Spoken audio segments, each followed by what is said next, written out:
Hey everybody, Jinza here, and welcome to another awesome episode of Small Bytes Plus. So, this week we are diving back into the free-to-play market and looking at a TCG that recently popped up on Steam. It is, of course, Shadowverse.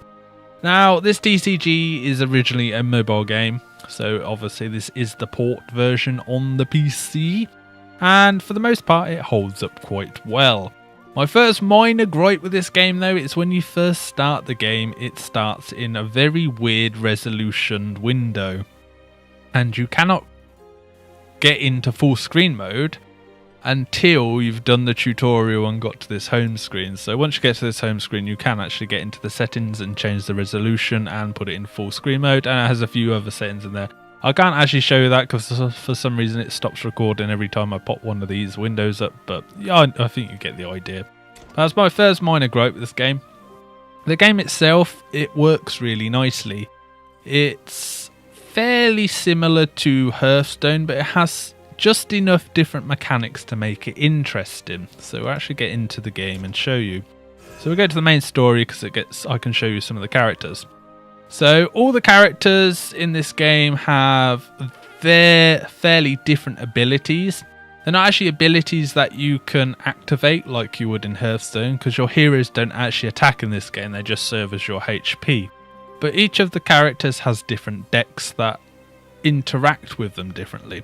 So you have Orisa, who's basically she's kind of a knight character. She gets a lot of minions out on the field. Her deck revolves around fairies, and these fairies, when you summon them or if they die, they give you other fairies in your hands. So you have a lot of cards to play with that character. You also have Erica. She works, I would say, fairly similar to a paladin from Hearthstone. As you can see, she has a lot of cards that summon other followers, so she has a lot of little minions that sort of you can bolster and really sort of swarm the field. You have Isabella, she's kind of your mage, she has a lot of spells in her hand. You have Rowan, he works fairly similar to a druid. He can ramp up the battle really fast and get really big scary stuff out quite early on. You have Luna, I would say she's like a warlock, but it's not really. She has quite a unique ability. As you can see, it's necromancy effect by spending shadows. Now, the game itself works, I would say, it's easy enough to compare it to Hearthstone because that's a game that a lot of people are familiar with. It worked fairly similar to that. So you have like 1 mana on turn 1, you get 2 mana on turn 2, so on and so forth as the game progresses. But she can also use shadows, so they can actually, you can get more stuff out from casting spells and that, which is quite nice. You have Urias, who's currently my most interesting character for me. He has like a bloodlust, so when he has 10 defense or less, Vengeance will active, and Vengeance gives all his, well, I wouldn't say all his minions, but a good portion of his minions extra abilities. So maybe a minion can come out and attack straight away because it has charge on it. Then you have Eris. She works around amulets, as you can see. Now, amulets serve as a sort of, they are a creature that you put out on the field, but they can't attack or take damage. They serve as a way to maybe bolster minions, maybe do certain effects to the enemies. And her deck revolves a lot around that. It's quite an interesting deck to say the least. But we're going to get into Urias and I'll show you some of the cool mechanics with this game.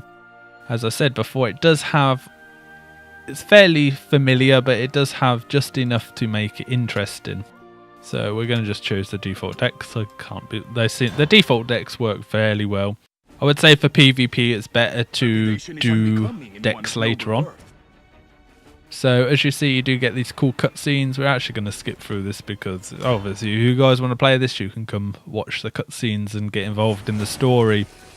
So we're playing against a Shade. So do we get first or do we get second? So we get second. Second's actually pretty good in this game, and you'll see why in a little bit.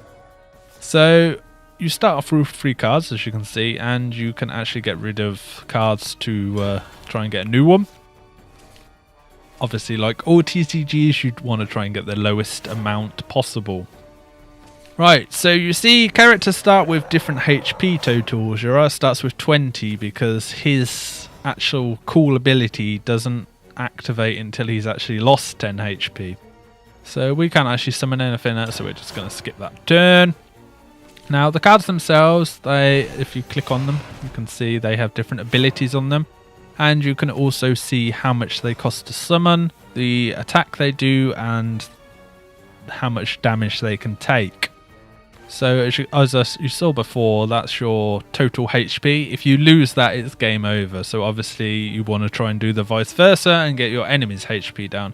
But of course we want to try and get board control as much as possible. So what have we got here? So we have Fanfare gain +2 if Vengeance is active. So she's a low cost minion, but we may want to save her for later because she can be more potent, especially if we get a few of them. So we're going to put Sweet Fang out.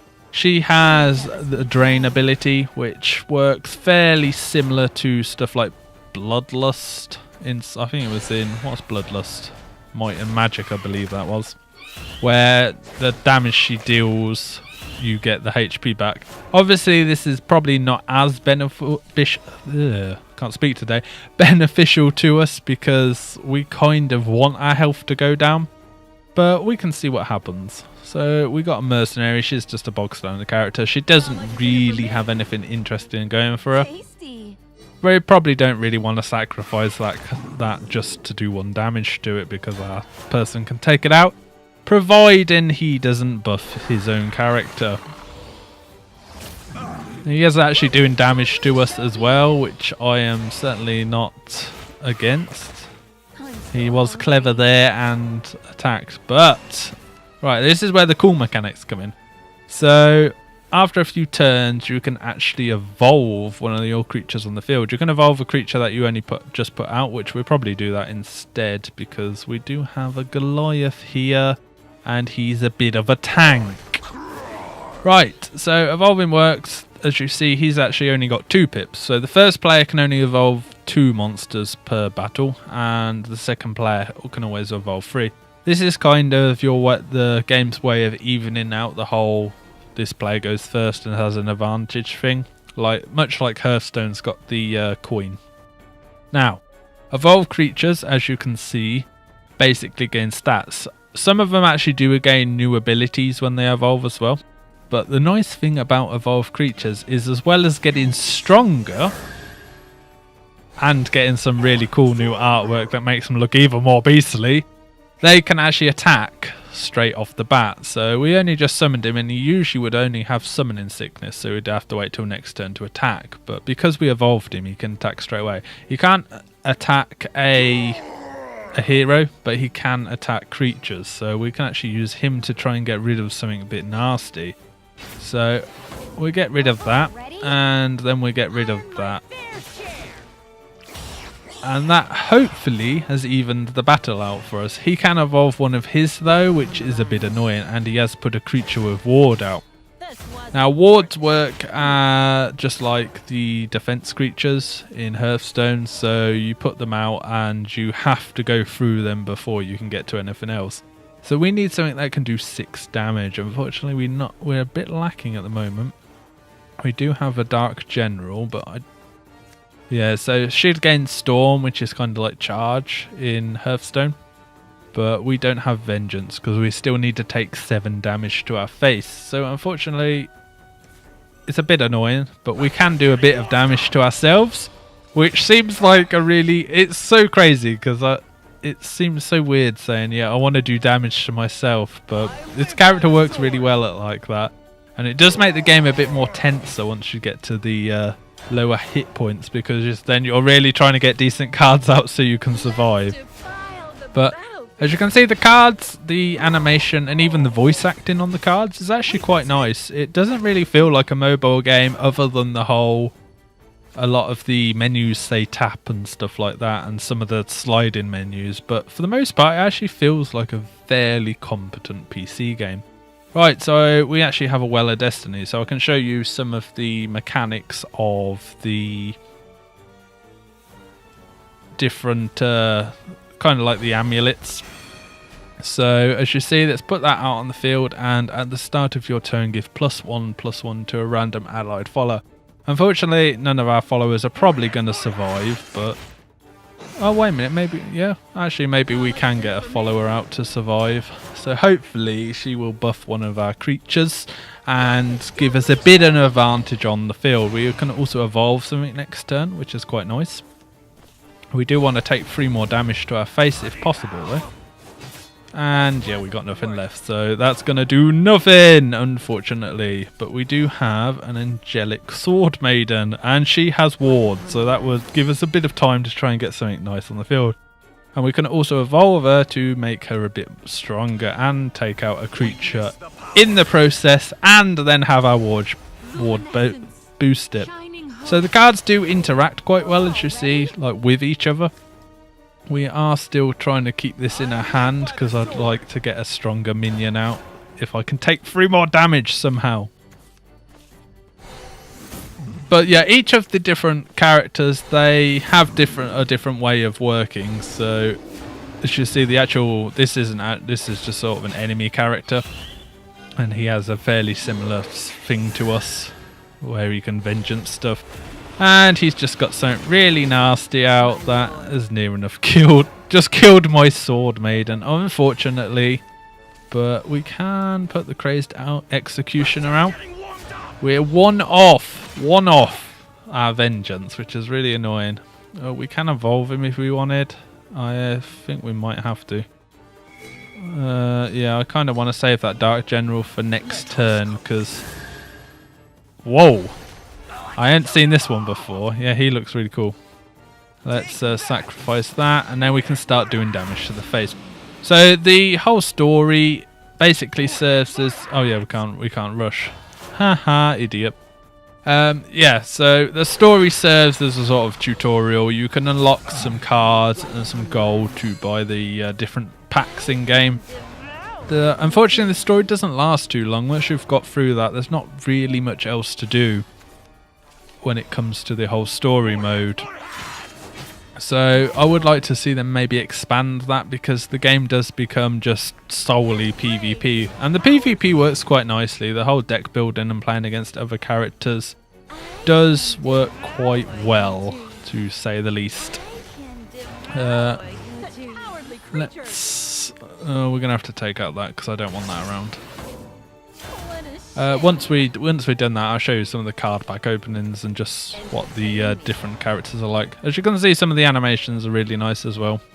So I'd definitely say the production value of this game is pretty good for what it is. He's dealing damage to himself.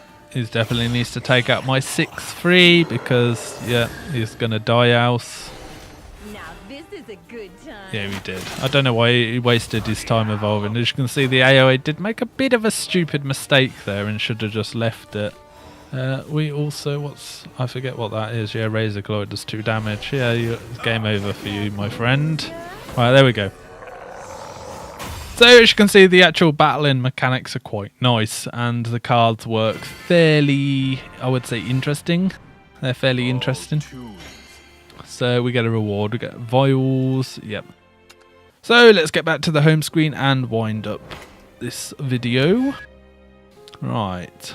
So yeah, that was Urias. He's a pretty cool character. Some of the others work, well, they actually all work quite nice. Oh, it's quite well balanced as well.